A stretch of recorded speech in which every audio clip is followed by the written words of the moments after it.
రా అన్న, ఇదిగో ఇక్కడే రా రా రా. ఇక్కడికి ఎందుకు తీసుకొచ్చారు? ఇక్కడేం ఆడతాం మనం? అన్నా, ఇదో రకం ఆట, కానీ ఆట కాదు. ఎందుకంటే మేము రోజు ఈ చెత్తలో ప్లాస్టిక్ అంతా ఏరి అంగడికిచ్చి మార్చి పాకెట్ మనీ సంపాదిస్తాం. ఇంత చిన్న వయసులోనే సంపాదిస్తున్నారు. డబ్బు విలువ తెలుసుకోవడం మంచిదే, బట్ ఇదంతా ఎందుకు చేస్తున్నారు? అన్నా, నీకు పండగ చెప్పు, బొమ్మ వాపస్ ఇవ్వం. నీకు ఆ బొమ్మ కావాలంటే నువ్వు ఇది ఖచ్చితంగా చేయాల్సిందే. అవును అవును. మీకు ఈ చెత్తగుట్టలో కాలు పెట్టే అలవాటు ఉండదుగా. మీరు గొప్పవాళ్ళు, ఇదంతా ఎందుకు చేస్తారు? బతుకు స్టార్ట్ అయింది ఇక్కడే, మారింది ఇక్కడే. కళకి కనపడేదంతా నిజం కాదు. అన్నా, నువ్వేమంటున్నావో అస్సలు అర్థం కావట్లేదు. సరే, ఏం చేయాలో చెప్పండి, పూర్తి చేస్తాను నేను.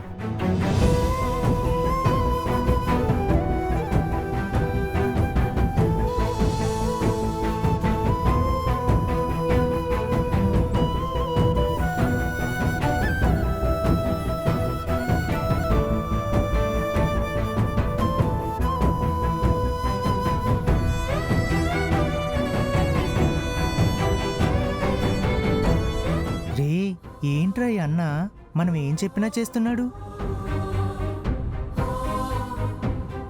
ఇందులో అన్న ఓడిపోతాడనుకున్నా, ఇది ఓడిపోయేలా లేడు.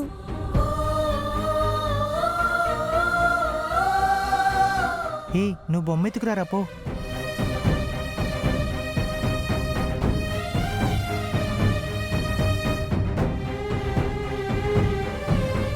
చూసుకోండి, మీరు చెప్పిందంతా సరిగ్గా చేశానా లేదా? అన్నా, నువ్వు చూడ్డానికి ఇంత స్టైల్గా కనబడుతున్నావు, ఇలాంటివి చేయడానికి నీకేం అనిపించట్లేదా? మనం చేస్తున్న ప్రతి పనిలో దేవుణ్ణి చూస్తే ప్రతి దానిలో ఆయన కనిపిస్తాడు. అన్ని పనుల్ని గౌరవించాలి. అది సరే, నేను చేశానని అందరూ చదువు మానుకొని ఇదే చేయకండి. అన్నా, ఈ బొమ్మ కోసం ఇదంతా చేశావు. అన్నా, నీకు ఈ బొమ్మ ఎందుకు స్పెషల్? నాకు ఒకరు చాలా స్పెషల్, వాళ్ళకి బొమ్మ చాలా స్పెషల్. నేను వాళ్ళని ఎంత ఇష్టపడుతున్నానో వాళ్ళు ఈ బొమ్మని చాలా అంటే చాలా ఇష్టపడతారు. అందుకోసం ఈ టాస్క్లన్నీ చేశాను. వేరే టాస్క్ ఏమైనా ఇస్తారా? సారీ అన్నా, చాలా కష్టపెట్టాం. సినిమాల్లో హీరోయిన్ కోసం హీరోలు ఏవేవో చేస్తారు, అలాగే ఉన్నారు మీరు. హీరోయిన్ పేరులోనే హీరో ఉన్నాడు కదా, వాళ్ళు సంతోషంగా ఉంటే మనం కూడా సంతోషంగా ఉంటాం.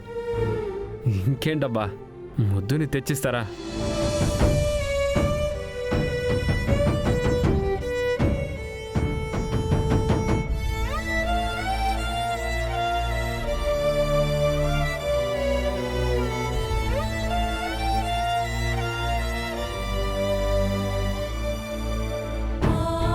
Thank you. మీ అందరికీ ఒక రిటర్న్ గిఫ్ట్ ఉంటుంది, పదండి తీసుకోండి.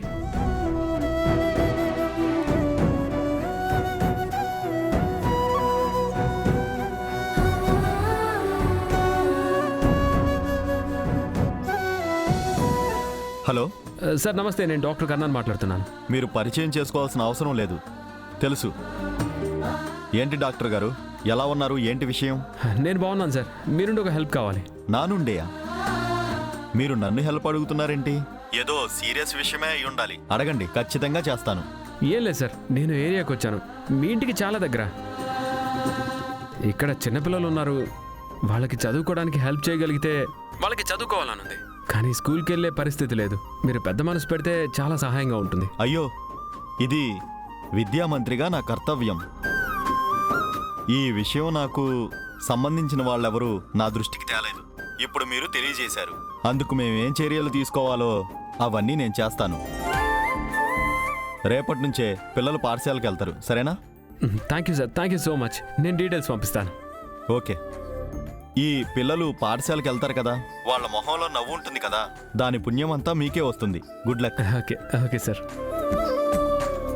రేపటి నుంచి ఎవరు టైం వేస్ట్ చేయకూడదు, అందరూ స్కూల్కి వెళ్ళాలి, చక్కగా చదువుకోవాలి. Okay, bye.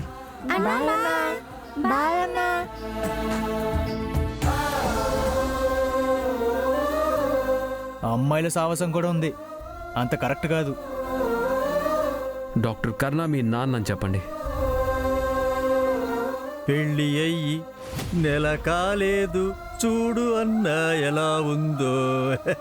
అయ్యో పాపం అనిపిస్తుంది చూస్తుంటే. పాపం అనుకుని మనం ఊరుకుంటే మనల్ని పాము చుట్టుకుంటుంది. కరెక్ట్. మనసుకు ఏది అనిపిస్తుందో వెళ్ళి మాటల్లో పెట్టుపో. చిత్తం అన్నా, మాతృవాక్య పరిపాలకుణ్ణి నేను.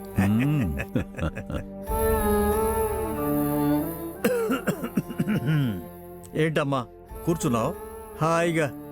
ఆ, ఇల్లు క్లీన్ చేస్తుంటే కొన్ని అక్కర్లేని వస్తువులు కనిపించాయి. అవి మాకు అక్కర్లేనివి, నీకు అవసరం కావచ్చేమో, అందుకే వీటిని తీసుకొచ్చాను. తీసుకో. నాకు అవసరం కావచ్చా? ఏంటది? తెరిచి చూడు, తెలుస్తుంది.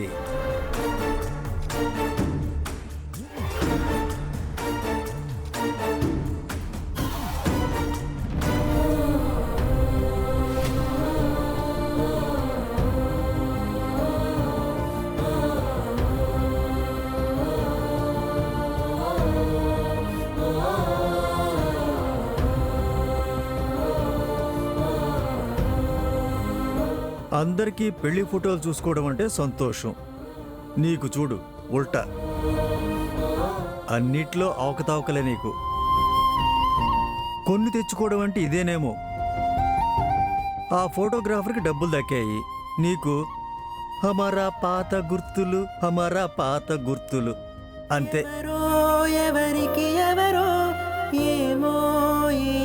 అయినా అంత తప్పు చేసావు నువ్వు.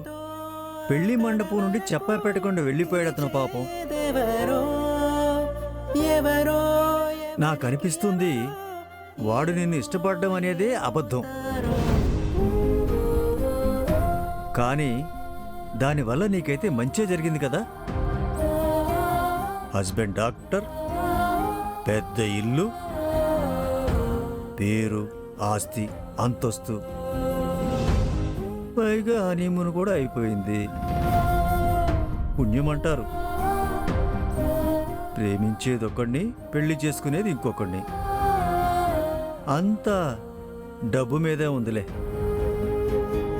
కళ్ళు నింపుకో, కన్నీళ్లతో కాదు, ఫోటోని కళ్ళల్లో నింపుకో.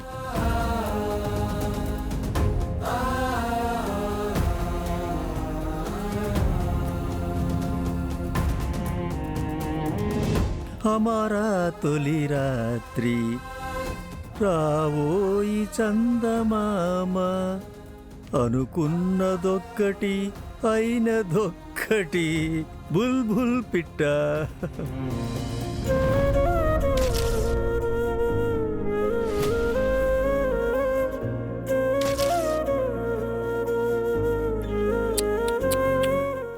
నా బ్రతుకు, ఆశలు, కలలు అన్ని నాశనం చేశావు నువ్వు. నీ జ్ఞాపకాలు కూడా అలాగే నాశనం అయిపోవాలి. పయనం సాగించు